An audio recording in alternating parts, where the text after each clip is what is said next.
28 de abril de 1945. Estou olhando para um espetáculo que nenhum comandante aliado testemunhou em toda a campanha italiana. Diante de mim, nas colinas de Collecchio, ao norte da Itália, uma fila interminável de soldados marcha em silêncio. Não estão marchando para o ataque, estão marchando para depor armas. São milhares deles. O horizonte fica cinza com a massa de uniformes Feldgrau. Eles empilham metralhadoras MG-42, rifles Karabiner 98K, pistolas Walter P-38 e capacetes em montanhas que crescem a cada minuto. Quem está se rendendo ali? A temida 232ª Divisão de Infantaria do Exército Alemão, veteranos endurecidos que lutaram nos Balcãs, na linha oriental e nas fortificações francesas. Homens treinados para nunca capitular. E para quem eles entregam suas bandeiras de batalha? Não aos blindados do General Bradley, não aos comandos britânicos de Montgomery. Estão entregando tudo a um contingente sul-americano que meses antes era chamado de tropa decorativa, de soldados de fachada, de batalhão folclórico. Naquele dia, 14.982 soldados do eixo se tornaram prisioneiros da Força Expedicionária Brasileira. Foi a única ocasião em todo o teatro italiano que uma divisão completa do Reich se rendeu a uma única nação aliada. O Brasil conseguiu o que ninguém mais conseguiu. Se você tem orgulho da nossa história militar ou conhece algum veterano da FEB, deixe nos comentários o nome de uma cidade brasileira que mandou seus filhos para a Itália. Vamos mapear juntos de onde vieram nossos heróis. E inscreva-se para mais histórias esquecidas do Brasil. Para entender o milagre de Collecchio, preciso te levar para o mapa da Itália em abril de 1945. O Terceiro Reich agonizava. Munique estava sendo bombardeada pelos aliados ocidentais, enquanto os soviéticos apertavam o cerco em Berlim. Na frente italiana, a linha gótica, aquela muralha defensiva que custou milhares de vidas para ser rompida, tinha finalmente cedido. As forças alemãs estavam em retirada, mas não era uma debandada caótica.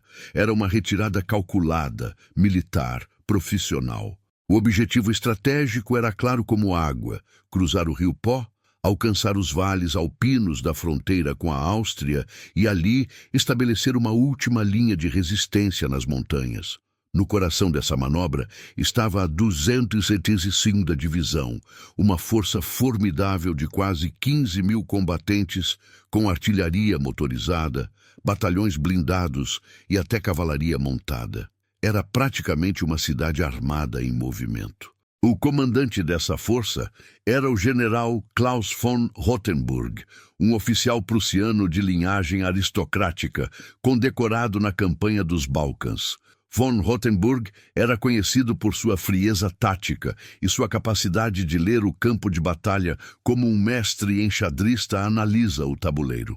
Quando seus observadores de reconhecimento relataram que as tropas que os perseguiam pelo sul eram brasileiras, há registros que indicam que ele sentiu um certo alívio.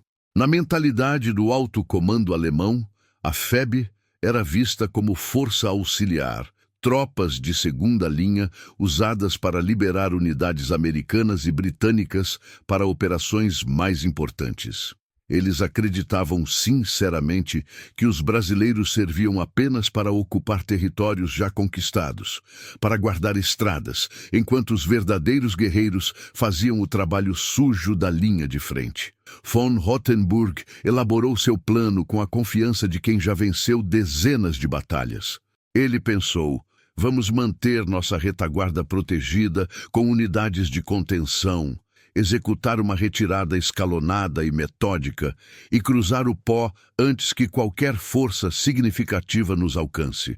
Os brasileiros vão seguir nosso rastro, comendo poeira, e quando perceberem onde estamos, já estaremos fortificados nos Alpes.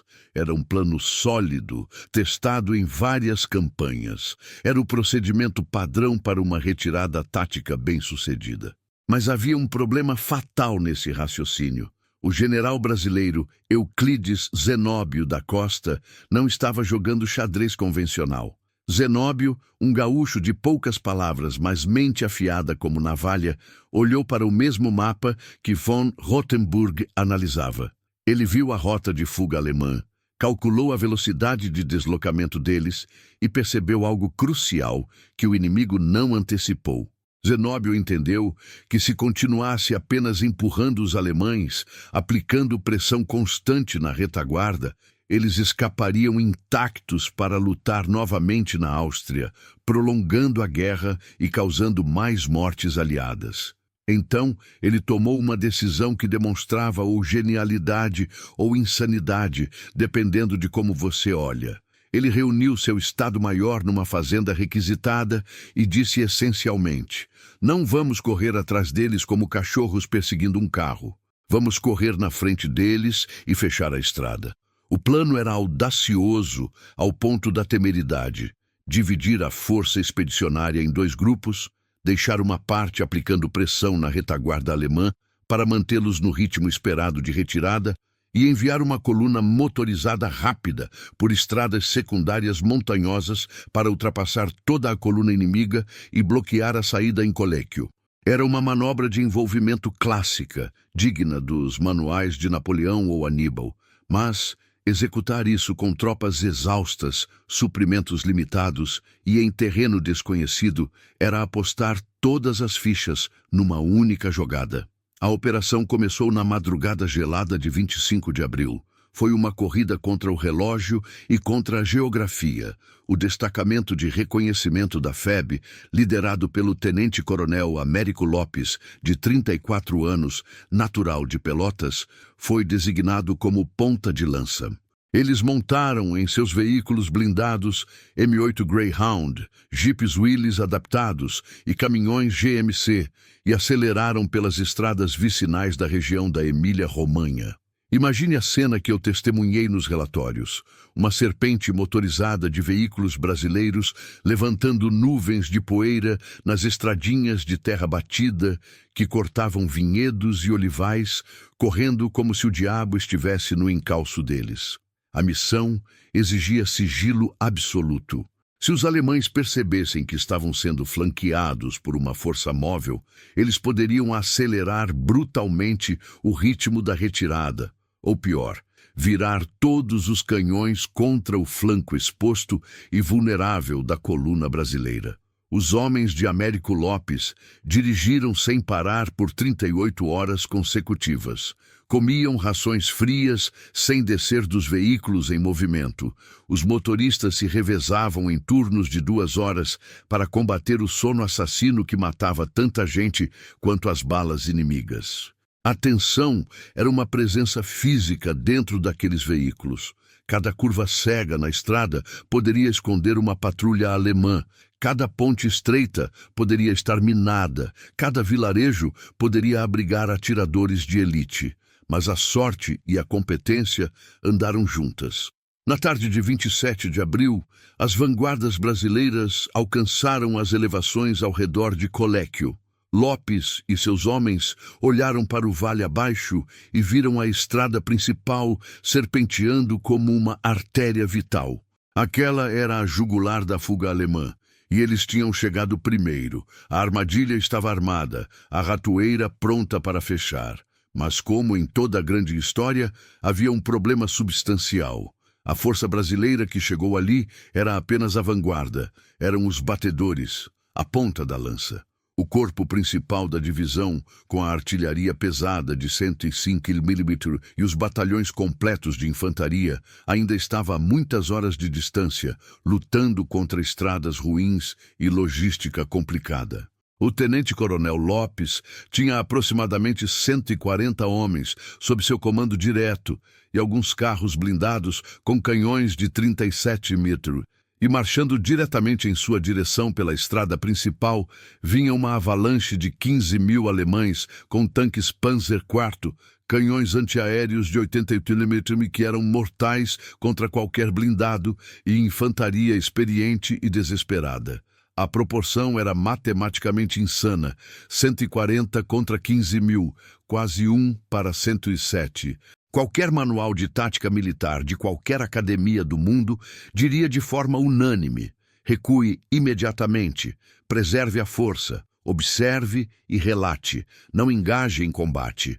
Mas Lopes e seus homens tinham ordens diferentes, e eles tinham algo mais importante que manuais.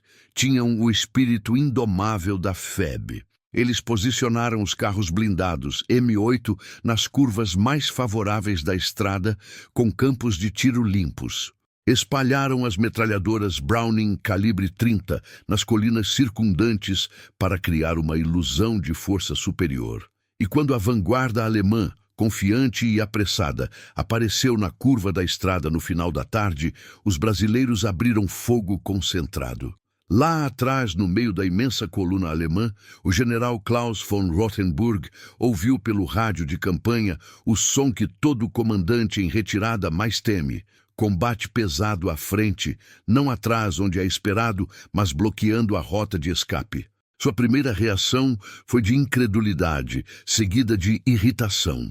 Ele assumiu que fossem partisans italianos, guerrilheiros comunistas com armas leves que poderiam ser varridos com alguns tiros de morteiro.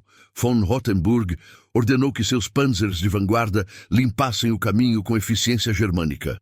Mas quando os tanques alemães subiram a encosta e viraram a curva, eles não encontraram camponeses com espingardas de caça. Encontraram canhões de 37 mm bem posicionados, disparando projéteis perfurantes. Encontraram metralhadoras pesadas calibre 50 rasgando o ar. Encontraram soldados regulares que sabiam exatamente o que estavam fazendo e que não mostravam nenhuma intenção de recuar. Os relatórios de situação começaram a chegar freneticamente ao posto de comando móvel do general alemão. Senhor general, não são partisans. São tropas uniformizadas, têm veículos blindados americanos, são os brasileiros. Naquele momento preciso, a arrogância cultivada de von Rothenburg começou a rachar como porcelana velha. Como eles chegaram ali? Como essas tropas de segunda categoria foram mais rápidas e mais espertas que a gloriosa máquina militar alemã? Mas von Rothenburg ainda tinha números do seu lado. Tinha uma divisão inteira de 15 mil homens contra uma força de bloqueio que ele estimava em talvez 500 soldados brasileiros, no máximo. Ele pensou: vamos esmagar esse obstáculo com força bruta, com a determinação que nos trouxe vitórias em 3 continentes. Ele deu a ordem de ataque frontal em ondas. A noite de 27 de abril se transformou num inferno de balas traçantes, riscando a escuridão italiana. Os alemães lançaram assalto após assalto contra as posições precárias do tenente-coronel Lopes e do 11º Regimento de Infantaria, que começava a chegar em pequenos grupos para reforçar a linha. Foi uma luta absolutamente desesperada em todos os sentidos. Os brasileiros estavam esticados além de qualquer limite razoável. A munição estava sendo racionada bala por bala. Mas eles tinham uma vantagem que o inimigo simplesmente não compreendia: audácia pura. Os carros blindados brasileiros não ficavam parados esperando ser alvejados. Eles se moviam constantemente de posição em posição, atiravam de um ponto e depois corriam para outro ângulo, criando a impressão teatral de uma força muito maior. Os soldados de infantaria lutavam com a ferocidade de quem sabe que se aquela linha quebrar, tudo estará perdido. Eles sabiam que estavam segurando não apenas uma estrada, mas o destino de toda a operação. Se a 232ª Divisão Alemã rompesse aquele bloqueio frágil, von Rothenburg escaparia para os Alpes e a guerra se estenderia. Então eles seguraram aquela linha sangrenta com unhas e dentes. Por horas que pareciam anos, 140 homens gradualmente reforçados para talvez 400 com a chegada de companhias do 11º Regimento pararam o avanço de um exército inteiro. Quando o sol nasceu vermelho no dia 28 de abril, o general Klaus von Rothenburg olhou para o campo de batalha e a realidade o atingiu com a força de um trem desgovernado. O tempo precioso que ele desperdiçou tentando romper aquele bloqueio teimoso foi exatamente o tempo que o resto da FEB precisava para fechar completamente a armadilha. Durante aquela noite sangrenta, enquanto ele atacava à frente, o general Zenóbio havia fechado silenciosamente a porta dos fundos. A artilharia pesada brasileira tinha chegado e ocupado as colinas dominantes. Os batalhões de infantaria completos tinham se posicionado. Todas as rotas laterais e caminhos de fuga estavam agora bloqueados por tropas brasileiras. O caçador tinha se tornado a caça.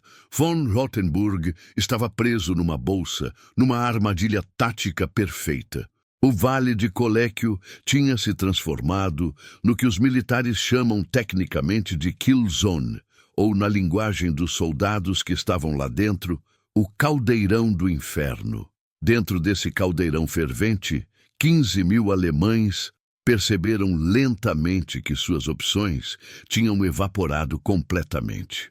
A manhã de 28 de abril amanheceu com um frio cortante sobre Coléquio. O vale, cercado por colinas verdes, tinha se transformado numa prisão a céu aberto.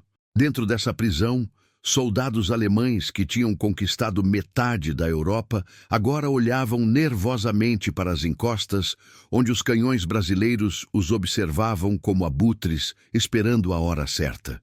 O general von Rothenburg olhava para seus mapas táticos, sabendo que cada hora que passava piorava sua situação. Munição estava acabando rapidamente, não havia comida suficiente, os cavalos estavam famintos e o moral de suas tropas estava desmoronando como areia molhada. Ele era um soldado profissional e sabia reconhecer quando estava derrotado, mas o orgulho prussiano e o medo de Hitler o faziam hesitar. Von Rothenburg decidiu fazer uma última tentativa de romper o cerco.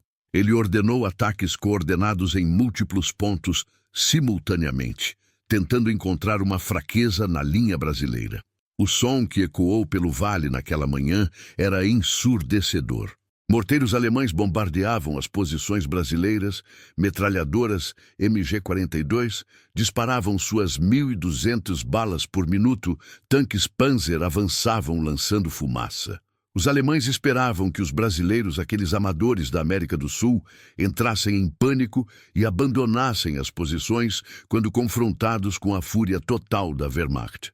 Mas os brasileiros não só não fugiram, como responderam com uma violência calculada que chocou os atacantes.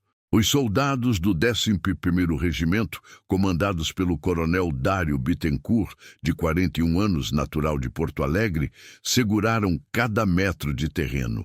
Atiradores brasileiros escolhidos derrubavam oficiais alemães com tiros precisos.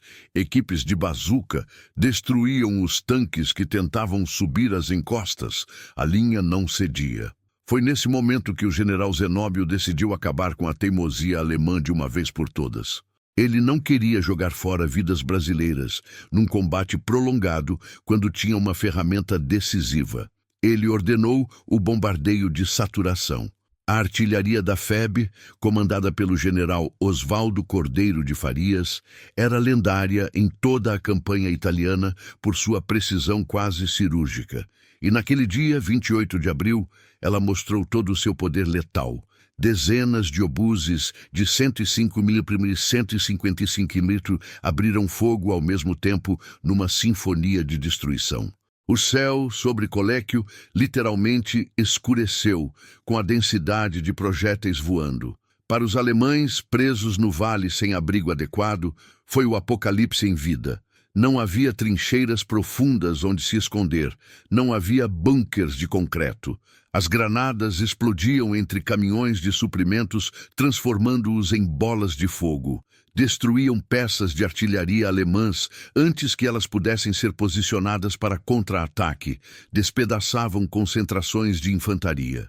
Prisioneiros capturados posteriormente contaram aos interrogadores brasileiros que a precisão do fogo de artilharia brasileiro era aterrorizante psicologicamente. Um soldado alemão disse textualmente: "Parecia que vocês estavam colocando as granadas exatamente onde queriam, como se estivessem plantando flores num jardim, só que em vez de flores, eram explosões." Von Rothenburg assistia sua divisão sendo sistematicamente desmantelada pedaço por pedaço, sem ter meios efetivos de revidar. Sua artilharia estava sendo suprimida pelo fogo brasileiro superior. Seus tanques eram alvos fáceis nas encostas. Sua infantaria estava desmoralizada e exausta. A arrogância inicial tinha evaporado completamente. Só restava o instinto de sobrevivência. No final daquela tarde brutal, quando o bombardeio cessou, um silêncio pesado e antinatural desceu sobre o vale.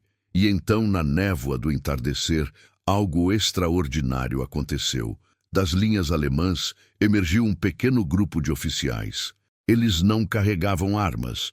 O homem na frente segurava um pedaço de tecido branco amarrado num galho quebrado de oliveira.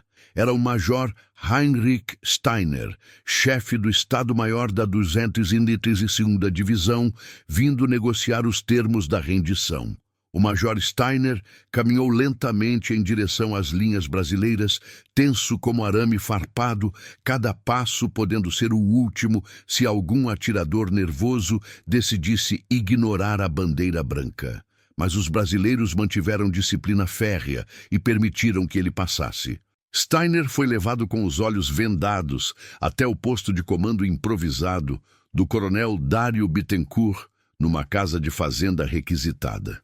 A cena dentro daquela sala modesta merecia estar num filme épico. De um lado, o oficial alemão com o uniforme ainda impecável, apesar da sujeira da batalha, tentando manter a postura altiva que a Academia Militar Prussiana havia gravado nele desde jovem. Do outro lado, o coronel brasileiro completamente calmo, sentado numa cadeira de madeira simples, tomando um café preto forte. O alemão tentou negociar como se ainda tivesse cartas para jogar. Pediu uma trégua humanitária para evacuar feridos. Solicitou garantias de que oficiais poderiam manter suas armas laterais como símbolo de honra. Tentou discutir termos como se fossem iguais. Mas o coronel Bittencourt não estava ali para debate diplomático. Ele estava ali para aceitar rendição incondicional. A mensagem que ele transmitiu foi cristalina e inflexível. Major, leve esta mensagem ao seu general. Ele tem exatamente duas opções e nenhuma mais. Primeira opção, rendição total e imediata de todos os homens, equipamentos e armamentos sem condições. Segunda opção, aniquilação completa. Nossos canhões estão carregados, apontados e prontos. Vocês têm até o amanhecer para decidir entre vida e morte. O Major Steiner engoliu em seco. Ele olhou nos olhos daquele coronel brasileiro e não viu blefe, não viu hesitação. Viu a certeza absoluta de um homem que sabia que tinha vencido. Steiner bateu continência mecanicamente, virou-se e caminhou de volta para a escuridão para entregar aquela sentença ao general von Rothenburg. Quando o sol nasceu, no dia 29 de abril, sobre as colinas italianas, os brasileiros olharam para o vale e testemunharam algo que entrou para os livros de história militar. Não havia formações de ataque se preparando, não havia tiros de última resistência, havia bandeiras brancas, centenas delas brotando como cogumelos depois da chuva. Em cada posição alemã, em cada veículo, em cada trincheira improvisada, o pano branco da capitulação tremulava ao vento. O gigante tinha caído de joelhos. O que aconteceu a partir das 10 horas daquela manhã histórica não foi apenas um procedimento militar, foi um espetáculo que desafiava a imaginação. As estradas que convergiam para Coléquio ficaram congestionadas não com veículos de guerra, mas com humanidade derrotada. Era uma maré humana cinza esverdeada. Colunas infinitas de soldados alemães e italianos fascistas caminhando em silêncio sepulcral, saindo das florestas de pinheiros, descendo das colinas de vinhedos, arrastando-se pela estrada principal. Eram dezenas de milhares marchando para o cativeiro. O único som era o arrastar rítmico de botas gastas e o relinchar ocasional dos três. 800 cavalos que a divisão ainda utilizava para logística.